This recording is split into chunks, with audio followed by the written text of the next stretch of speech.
Classroom, my YouTube channel learn Chemi. प्यारे बच्चों, आज हम बात करेंगे step number 4, that is purification of metals.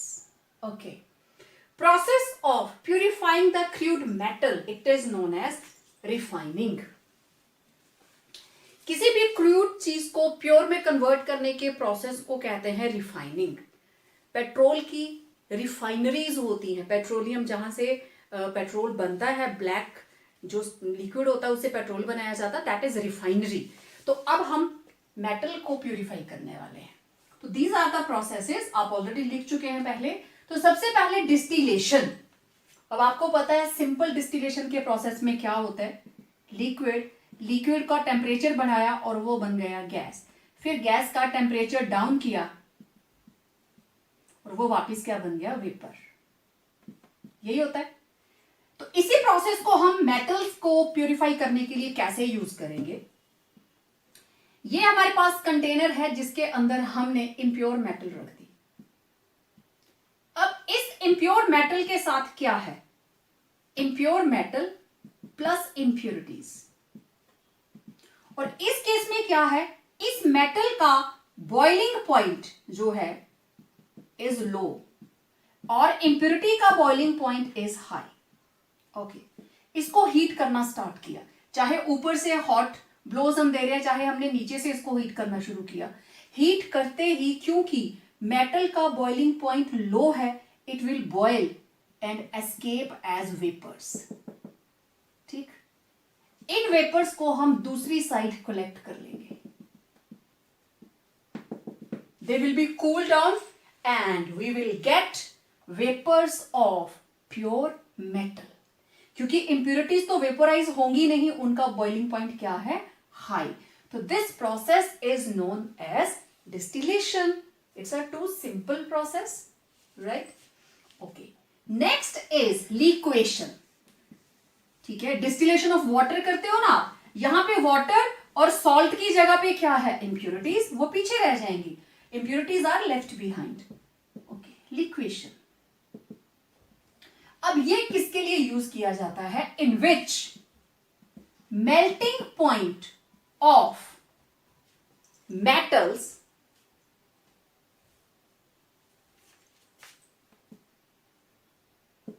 Is low. Low melting point metals के लिए इसको यूज किया जाता है। ओके, करते क्या है, ये एक स्लोपिंग हर्थ है। ठीक है, एक भट्टी है, एक फर्नेस है, लेकिन वो स्लोपिंग है, हर्थ है, मेटेलिक पीस है जिसके ऊपर से चीजें फिसल जाती हैं। ठीक है, यहां पे हमने रखी impure metal, this is impure metal, और ये हॉट है, गर्म है। ये यहां पे पहुंची, धीरे धीरे वो आगे बढ़ रही है। मेल्टिंग पॉइंट किसका लो है, metal with low melting point melts. ठीक, अब यहां इंप्योरिटीज रह गई और धीरे धीरे मेटल जो है वो रोल करती करती यहां पहुंच गई और उसको हम यहां पे कलेक्ट कर लेते हैं। This is pure metal, impurities are left behind, क्योंकि वो पिघलती ही नहीं है, इंप्योरिटीज लेफ्ट बिहाइंड। इस स्लोपिंग हर्थ के ऊपर आगे वही जा पाएगा जो पिघल जाएगा, जो लिक्विड फॉर्म में आएगा, सारे के सारे नहीं मेल्ट कर जाएंगे। ठीक है, तो यहां पे इंप्योरिटीज रह गई, मेटल्स जो है वो मेल्ट करके नीचे पहुंच गए और इस एरिया में इंप्योरिटीज बाकी रहेगी, क्योंकि उनका मेल्टिंग पॉइंट हाई है। इंप्योरिटीज का मेल्टिंग पॉइंट, अब यहां पे क्या था, मेटल एंड इंप्योरिटीज। तो मेल्टिंग पॉइंट मेटल का था लो और इंप्योरिटीज का क्या था, high, so they are left behind. और ये जो मेटल है ये पिघलते हुए दूसरे कंटेनर में कलेक्ट कर ली जाती है। क्लियर, बहुत सिंपल से प्रोसेस है। लिक्वेशन मींस लिक्विड फॉर्म में आके हम उसको प्यूरिफाई कर रहे हैं, डिस्टिलेशन में हमने उसके वेपर बनाए थे। तो लिक्वेशन जो प्रोसेस है, it is used for tin, lead and bismuth. Liquation, it is used for low melting metals like tin, lead. Tin is SN, tin, lead and bismuth, right. ये एक एक नंबर के question है बच्चे, इसलिए मैं बता रही हूं। Next is electrolytic refining. अब आप लोग इलेक्ट्रोलिटिक प्रिंसिपल पढ़ चुके हैं। इलेक्ट्रोलिटिक रिफाइनिंग बहुत सिंपल सा प्रोसेस है। हमने एक इलेक्ट्रोलिटिक टैंक लिया, ठीक। इस प्रोसेस से हम कॉपर को प्यूरिफाई करते हैं। इसमें हमने कॉपर सल्फेट, क्योंकि जिस मेटल को प्योर करना है उसी का हमने सॉल्यूशन ले लिया, एक्वस कॉपर सल्फेट, ठीक। अब हमारे पास दो इलेक्ट्रोड्स हैं, ठीक। This is anode. एनोड की तरफ आते हैं anion, it means it is having a positive charge, और नेगेटिव चार्ज वाले को बोलते हैं कैथोड। आपको पता है इलेक्ट्रोकेमिकल सेल के अंदर ये बिल्कुल रिवर्स होता है, ठीक। एनोड पे मैंने लिया impure copper, this is impure copper, and this is pure copper. ये प्योर कॉपर का इलेक्ट्रोड है, और इसके अंदर आपने क्या लिया हुआ है, copper 2 positive, sulphate 2 negative. Electrolyte है ना ये, इसमें हमने लिया, जिसमें इसको हमने डिप किया है। जैसे ही यहां पे की इंसर्ट हुई, सर्किट कंप्लीट हुआ। अब process of electrolysis start. Anode, यहां पे copper sulphate, copper 2 positive, sulphate 2 negative. Anode पे क्या होगा, at anode copper solid, it will be released into solution by the loss of 2 electrons. यहां से copper 2 पॉजिटिव सोल्यूशन के अंदर आ गया। इधर क्या होगा, इसका रिवर्स, कैथोड के ऊपर। कैथोड क्योंकि नेगेटिवली चार्ज है, इसकी तरफ जाएंगे केटाइन, तो ये केटाइन गया copper 2 positive, it will accept 2 electrons and form copper solid, ठीक। ये प्रोसेस चलता रहेगा चलता रहेगा। इस जो हमारे पास प्योर कॉपर की रॉड थी उसका वेट बढ़ना शुरू हो गया, ये रॉड इतनी बड़ी हो गई, ठीक है। ये रॉड बड़ी हो जाएगी, और इधर क्या होगा, it will start decreasing after some time. ये वाली रॉड जो है वो ऐसे रह जाएगी, थोड़ी सी, ये रॉड इतनी सी बची, बस थोड़ी सी बची, और यहां पे इस रॉड के नीचे इंप्योरिटीज का ढेर लग जाता है, and this is known as anode mud, कीचड़। एनोड के ऊपर मड जो था वो बैलेंस रह गया। तो इस रॉड में से जो हमने इम्प्योर कॉपर एनोड पे लगाई थी, सिर्फ copper, only copper will enter the electrolyte, और जितना यहां से यहां जाएगा उतना यहां से इधर डिपॉजिट हो जाएगा, क्योंकि प्रोसीजर्स तो दोनों ही बैलेंस रहेंगे। तो जितने भी प्योर कॉपर के आयंस थे वो इसके ऊपर डिपॉजिट होते जाते हैं, इसके ऊपर वो कवर चढ़ जाता है, इलेक्ट्रोप्लेटिंग हो जाती है एक तरह की, ठीक है। अगर मैंने दोनों रॉड्स यहां पे ली हैं कॉपर की, तो कॉपर हमने एक्सट्रैक्ट कर लिया। लेकिन मान लीजिए हमने यहां नीचे लिया था सिल्वर, और उसके ऊपर इधर गोल्ड ले लिया, इम्प्योर गोल्ड, तो सिल्वर के ऊपर गोल्ड की परत चढ़ जाती है। आप सुनते हो ना कि सोने का पानी चढ़ाया हुआ गहनों के ऊपर, चांदी के गहनों पे, तो वो ऐसे, दैट इज इलेक्ट्रोप्लेटिंग। जितनी भी आर्टिफिशियल ज्वेलरी आप लोग मार्केट में देखते हो गोल्ड प्लेटेड, वो इस तरीके से की जाती है। उसके नीचे कोई सी भी मेटल होगी जो गोल्ड की प्लेटिंग जो है उसके ऊपर चढ़ जाती है, ठीक है। तो it was electrolytic refining, it is damn easy procedure. जो इम्प्योर मेटल है उसको हम एनोड पे लेते हैं, जो प्योर मेटल है उसको हम कैथोड पे लेते हैं। तो एनोड पे होगी oxidation, it will lose cations, और कैथोड के ऊपर reduction, it will gain 2 electrons and get metal solidified, right. तो ये था इलेक्ट्रोलिटिक रिफाइनिंग, ओके। अब next is zone refining. What is zone refining? Very simple procedure. Zone refining के अंदर जिस मेटल को हमें रिफाइन करना है उसकी एक बार बना ली जाती है, ऐसे बार बना ली। ओके, फिर इसको एक ऐसे चैम्बर में एनक्लोज किया जाता है which is having inert atmosphere, क्योंकि ये मेटल किसी के साथ रिएक्ट नहीं करनी चाहिए। वेल, इस मेटल के बाहर एक सर्कुलर हीटर लगाया होता है।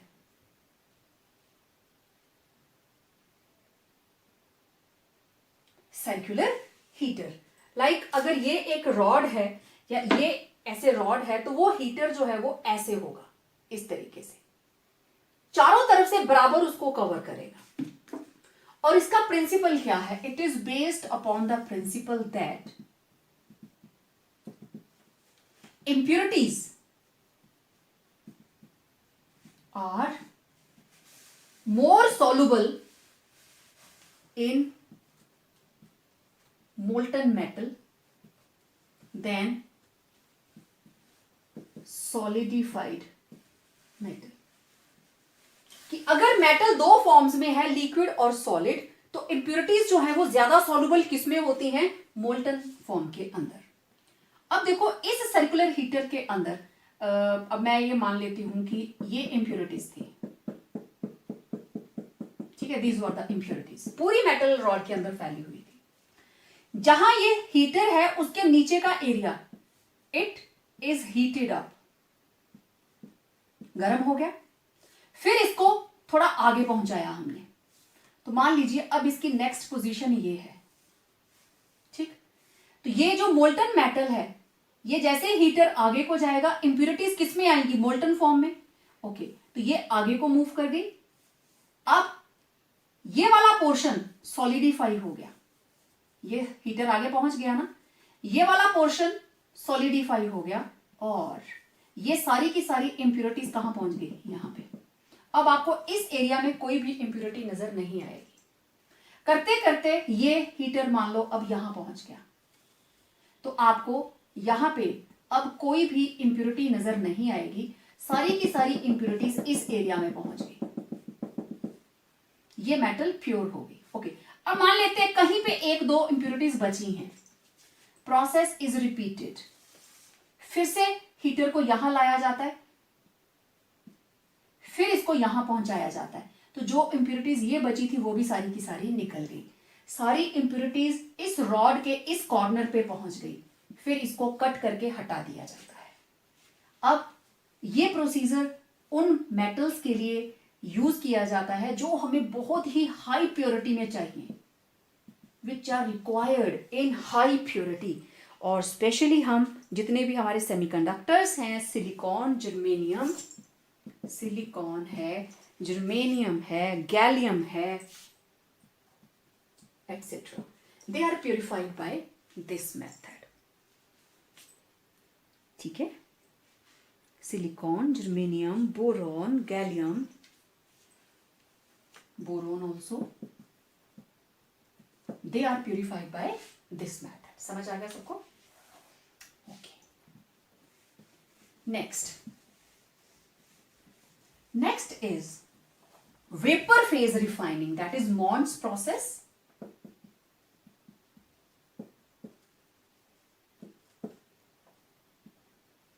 It is Mond's process. बहुत सिंपल है। कुछ मेटल्स को हम डायरेक्टली वेपर फॉर्म में नहीं लेके आ सकते, तो इसको क्या करते हैं, स्पेशली निकल के लिए हम इस मेथड को यूज करते हैं। निकल को हीट किया जाता है और उसका एक वोलाटाइल कंपाउंड बना लिया जाता है, और आफ्टर दैट उसको वेपर फॉर्म में लाकर फिर जो भी कंपाउंड बनाया होगा उसको हम वापस तोड़ेंगे टू गेट द निकल। सो certain metals are converted to their volatile compounds. इनको रिएक्ट इस तरीके से करवाया जाएगा that they form volatile compound while impurities are not affected. Impurities do not react. सिर्फ मेटल ही हम सेपरेट करेंगे। तो Mond's process it is applied for nickel. तो क्या किया जाता है, निकल को हीट किया जाता है in the atmosphere of carbon monoxide at a temperature 330 to 350 और ये बन जाता है टेट्रा कार्बोनिल निकल। Now next step, tetra carbonyl निकल को फिर से हीट किया at a temperature 450 to 470 we will get nickel और कार्बन मोनोऑक्साइड जो है दैट विल बी रिमूव्ड। तो ये वाला जो निकल था ये क्या था, इम्प्योर। सिर्फ निकल कंबाइन करेगा, इंप्योरिटीज नहीं, ठीक है। अब ये बन गया हमारे पास टेट्रा कार्बोनिल निकल। It is a volatile oxide, right. Volatile oxide बनकर ये सेपरेट हो गया। देन इसको फिर से हीट किया, हीट करने पर निकल अलग हो गया, कार्बन मोनोऑक्साइड जो है वो बाहर चली जाती है। Clear? The compound formed decomposes on heating to give pure metal or impurities are left behind. impurities जो है वो पीछे रह जाती है, ठीक है। तो इस प्रोसेस के अंदर जस्ट वेपर फेज इसलिए कहा क्योंकि हम उसको वोलाटाइल कंपाउंड में कन्वर्ट कर लेते हैं। उस कंपाउंड को वोलाटाइल है, कूल किया, फिर हमारे पास ये कंपाउंड आ गया, फिर उसको हीट किया, निकल, अब ये वाला निकल जो है it is pure. Next is Van Arkel method. ये भी ऑलमोस्ट वेपर फेज की तरह ही है, ठीक है। तो इस तरीके से हम निकल को रिफाइन करते हैं। Next is Van Arkel method. Van-Arkel method. Okay. This method is used for the purification of zirconium and titanium. ये दो मेटल्स हैं जिसके लिए हम इसको यूज करते हैं। तरीका वही है, पहले इनको इनके किसी कंपाउंड में कन्वर्ट करते हैं, जिरकोनियम प्लस आयोडीन, यह बन जाता है zirconium iodide at a temperature 870 kelvin. और नेक्स्ट जिरकोनियम आयोडाइड को अगेन हीट किया जाता है एट 2075 केल्विन। हमारे पास आ जाता है pure zirconium and iodide. It is removed as iodine. तो it was the impure sample and this is pure. तो जिरकोनियम ही सिर्फ आयोडीन के साथ कंबाइन करेगा, इसके साथ प्रेजेंट इंप्योरिटीज नहीं करेंगी। सिमिलरली आप टाइटेनियम को कर सकते हो, टाइटेनियम टेट्रा आयोडाइड, और टेम्परेचर की रेंज रहती है 523। फिर titanium tetra iodide it is heated at about 1700 at 1700 Kelvin we get titanium pure और आयोडीन जो है एज अ वेपर रिलीज हो जाती है, आयोडीन चली जाती है बाहर and this is pure titanium and this is impure. ठीक है, so it was Van-Arkel method. Okay, now we are left with chromatography. Okay, अब देखिए क्रोमेटोग्राफी बहुत तरह से है। हमारे पास पेपर क्रोमेटोग्राफी है, देन कॉलम क्रोमेटोग्राफी है। तो जब हमारे पास मिक्सचर बहुत ही माइक्रो लेवल के ऊपर हो, this is used for micro level separations. Micro level separations के लिए हम इसको यूज करते हैं। और प्रिंसिपल ऑफ एड्सॉर्प्शन, और एड्सॉर्प्शन कौन सी? फिजिकल। ठीक, that every substance adsorbs differently. हर सब्सटेंस की एड्सॉर्प्शन जो है वो डिफरेंट होती है on adsorbate, on adsorbent, surface के ऊपर। अगर मैं कॉलम क्रोमेटोग्राफी की बात करूं, ठीक है, फेजेस बताने के लिए मुझे, तो 2 फेजेस आर देयर। एक है स्टेशनरी और दूसरा है मूविंग फेज, ठीक है। स्टेशनरी जो मूव नहीं करेगा, ठीक है। ये एक कॉलम बना लिया हमने और कॉलम के साथ ये हमने क्लिप लगा दिया और नीचे कंटेनर रख दिया। वेल, यहां पे हम यूज करने वाले हैं stationary phase as alumina, white sand alumina. इस पॉइंट के ऊपर कॉटन का प्लग लगा दिया सो दैट वो इसके साथ बाहर ना निकल जाए। तो this is cotton plug. Well, अब ये पूरे का पूरा मटेरियल, ये पूरे का पूरा हमने भर दिया एल्यूमिना के साथ।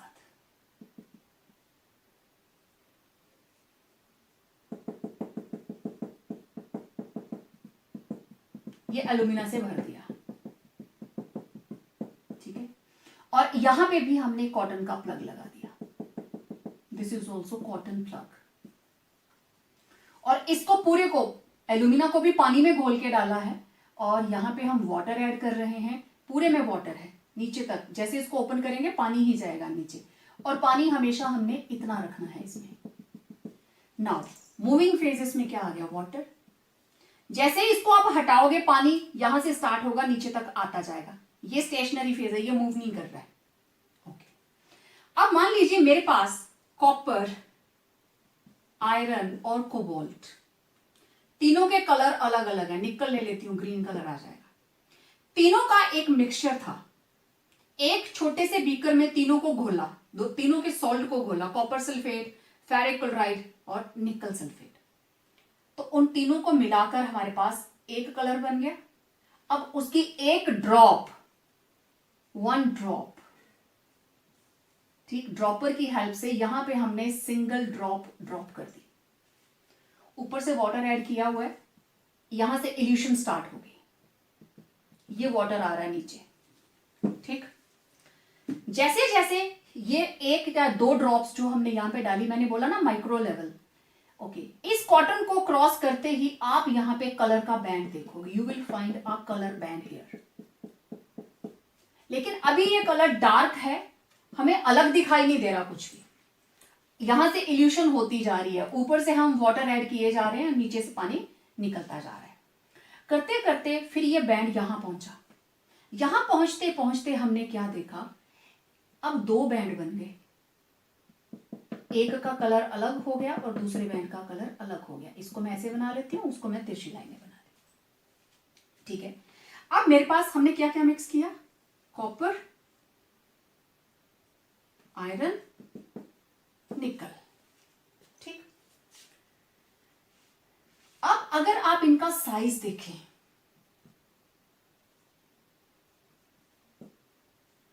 ये आएगा आयरन 26, 27, 29। इधर को जाते हुए साइज डिक्रीज कर रहे हैं। जिसका साइज स्मॉल होगा वो तेजी से भागेगा, एम आई राइट। जिसका साइज बड़ा है उसकी भागने की स्पीड कम होगी, जिसका साइज स्मॉल है वो फास्ट भागेगा। इसका मतलब ये हुआ कि यहां पे इसके अंदर 2 कंपोनेंट हैं। मैं कॉपर को ले रही हूं A, और निकल को ले लिया B, आयरन को ले लिया C। तो इसके अंदर, क्योंकि निकल सबसे बड़ा साइज किसका, आयरन का, वो पीछे रहेगा। तो ये रहा कंपोनेंट C और ये A और B आगे आगे। यहां तक पहुंचते पहुंचते ये 3 कलर बैंड बन गए, A, B, C, ठीक। थोड़ा गैप भी रहेगा इनके बीच में, ऐसा नहीं है कि गैप नहीं होगा, थोड़ा थोड़ा गैप भी होगा, ऐसे। Now this is A, B, C। सबसे पहले A यहां पहुंचा, ठीक। A जब यहां पहुंचेगा तो इस बीकर में हम A को निकाल लेंगे। साइड कर दिया, थोड़ा और पानी डाला, फिर B आ जाएगा। साइड कर दिया, फिर और पानी डाला, C निकल जाएगा। शुरू में तीनों बराबर थे, धीरे धीरे डिफरेंशिएशन आती गई, लास्ट में आके तीनों ही आगे पीछे हो गए। क्यों? क्योंकि कॉपर, आयरन और निकल तीनों की एड्सॉर्प्शन भी अलग है। जो जितना भारी होगा उसकी एड्सॉर्प्शन ज्यादा होगी, क्योंकि फिजिकल एड्सॉर्प्शन है। वैन डर वाल फोर्स ऑफ अट्रैक्शन किस पे डिपेंड करती है? सरफेस एरिया पे। सरफेस एरिया किसका ज्यादा है इसमें? आयरन का, तो iron will be highly adsorbed, nickel will be middle and copper will be lesser adsorb. तो सबसे पहले कॉपर जो है वो सेपरेट आउट होगा। अब ये जो प्रोसेस है जिससे हमने इनको बीकर के अंदर अलग अलग किया, the process of separating them, it is known as elution. ठीक है, हम इसको इल्यूट कर रहे हैं, elution, the process of extraction of adsorbed compounds, the process of extraction of adsorbed compounds is called elution। और इल्यूटिंग एजेंट जो liquid हम यूज करते हैं, eluting agent, it is the liquid used, right? Okay, अब column chromatography या जो भी हम पेपर क्रोमेटोग्राफी, आप छोटी क्लासेस में ना पेपर क्रोमेटोग्राफी वाला यूज करते हो, इतना इतना आप लिक्विड में डिप करते हो, फिर पेंसिल से ये लाइन लगाते हो आप, और यहाँ पे आप ब्लू और रेड इंक दोनों को मिक्स करके एक डॉट लगाते हो। थोड़ी देर के बाद ये डॉट्स ऐसे ऐसे आगे बढ़नी शुरू हो जाती हैं, इकट्ठी चलती हैं पहले। थोड़ी देर के बाद फिर आप पहुंचते हो, एक की ये लाइन हो जाती है और एक की ये लाइन हो जाती है। फिर आप RF फैक्टर निकालते हो। आ रहा है कुछ याद? ठीक है, आप प्लांट्स के पिगमेंट का भी, क्लोरोफिल का भी निकालते हो, ग्रीन कलर के पिगमेंट की भी आप RF फैक्टर निकालते हो। तो column chromatography is very simple. जो हमारी लैब्स के अंदर ब्यूरेट्स होती है, हम उसको यूज करते हैं कॉलम क्रोमेटोग्राफी के लिए। अब देखो, स्टेशनरी फेज और इसका मूविंग फेज आपको समझ में आ गया। ये एक क्लास है और they decide to have a picnic. Class ने डिसाइड किया कि हम पिकनिक पे जाएंगे। ओके, यहां पे इनका स्कूल है, ठीक, और ये सामने ट्रैकिंग है। ये इधर पहाड़ी के ऊपर एक बहुत ही अच्छा पिकनिक स्पॉट है। Yes, this is land of गद्दी राजपुताना, जोत। जोत जाना है जी। ओके, अब यहां से चल पड़े। ये स्कूल जोत के आसपास ही है कहीं, ठीक। ये रास्ता सीधा जोत पे आ रहा है, ठीक है। चढ़ाई थोड़ी ज्यादा होगी, चेंज करते हैं थोड़ा इसको। ओके, ये लीजिए, हम इधर जा रहे हैं जोत की तरफ, ठीक है जी। जब यहां से हमारी क्लास में थे टोटल 60 स्टूडेंट्स प्लस 4 टीचर्स साथ में जा रहे हैं। ओके, जब शुरू से हम लोग पैदल चलना शुरू हुए तो आप समझ सकते हो 60 के 60 people, 60 plus 4, they are together, इकट्ठे थे, ऐसे सब इकट्ठे थे। अब ये जो रास्ता है जोत तक जाने वाला, this is stationary phase, this is stationary phase. Move कौन कर रहे हैं? Students and teachers. तो वो कंपोनेंट हैं, दीज आर कंपोनेंट्स जिनको हमें सेपरेट करना है, ठीक है। और मूविंग फेज, कंपोनेंट तो जा रहे हैं, these are the components to be separate, but moving phase, it is the anxiety, enthusiasm, वो हैप्पीनेस जो हमें वो पिकनिक पे लेके जाने में आएगी, एंजॉयमेंट जो वो फील करेंगे, that is the moving phase behind them, कि हम पैदल ही वहां तक जा रहे हैं। ओके, अब थोड़ी देर के बाद क्या हुआ, कुछ लोग होते हैं जो बड़ी तेज तेज चलते हैं, तो कुछ एक बच्चे तो बहुत आगे निकल गए। ओके, कुछ एक इधर सेल्फी लेने में बिजी हो गए, इधर सेल्फी लेने में बिजी हो गए। कुछ एक ऐसे थे जिनको भूख बड़ी लगती है, वो कुछ खाने के लिए बैठ गए। शुरू में वो बिल्कुल साथ थे, जैसे जैसे रास्ते में आगे बढ़ते गए, जैसे जैसे रास्ते में आगे बढ़ते गए, उनके ग्रुप बन गए। 4-5 लोगों का अलग ग्रुप बन गया, जो तेज चलने वाले हैं वो आगे निकल गए, जो बिल्कुल धीरे धीरे चलने वाले हैं वो पीछे रह गए। ठीक है, एक मिड में आते हैं जो थोड़ा सा हल्ला मारते हैं फिर बैठ जाते हैं, थोड़ा थोड़ा खा पी के फिर चलते हैं। मतलब कहने का, जब यहां पहुंचेंगे तो सबसे पहले पहुंचेगा ग्रुप ए जो फास्ट मूविंग है। ठीक, फिर थोड़ी देर के बाद पहुंचेगा ग्रुप बी, थोड़ी देर के बाद पहुंचेगा ग्रुप सी, थोड़ी और देर के बाद पहुंचेगा ग्रुप डी। क्योंकि जो अलग अलग ग्रुप बन गए हैं, जो अलग अलग ग्रुप बन गए हैं, क्योंकि शुरू में 60 के 60 थे, फिर हो सकता है 30-30 हुआ हो सकता है फिर 5-5 का ग्रुप बन गया हो, तो सभी इकट्ठे नहीं पहुंचेंगे, जबकि स्टेशनरी फेज सेम है। इसी तरीके से फेज सेम है, उनकी एड्सॉर्प्शन पे डिपेंड करता है। जो लोग रास्ते में ही एड्सॉर्ब हो जाएंगे, फोटोग्राफी के अंदर आसपास की सीनरी में एड्सॉर्ब हो जाएंगे, उनकी मूवमेंट कम होगी। और जिनको आसपास की सीनरी के साथ कुछ लेना देना नहीं है, which are not getting adsorbed with the nature, they will just moving up, they are not getting adsorbed. तो जो ज्यादा एड्सॉर्ब होगा वो लेट पहुंचेगा। आयरन ज्यादा एड्सॉर्ब हुआ था, वो लास्ट में पहुंचा। जो कम एड्सॉर्ब हुआ वो जल्दी पहुंच गया, क्योंकि उसने इधर उधर कहीं देखा ही नहीं। क्लियर? तो ये थी क्रोमेटोग्राफी। तो प्यारे बच्चों, आज के लेक्चर में इतना ही। These were all the methods of purification of metal, means refining. Now we are left with extraction of certain metals. उसके बारे में बात करेंगे हम नेक्स्ट वीडियो के अंदर। ठीक है, तो आपको ये वीडियो कैसा लगा? आप इसको लाइक करें, अपने फ्रेंड्स के साथ शेयर करें, और हाँ, चैनल को सब्सक्राइब जरूर करें।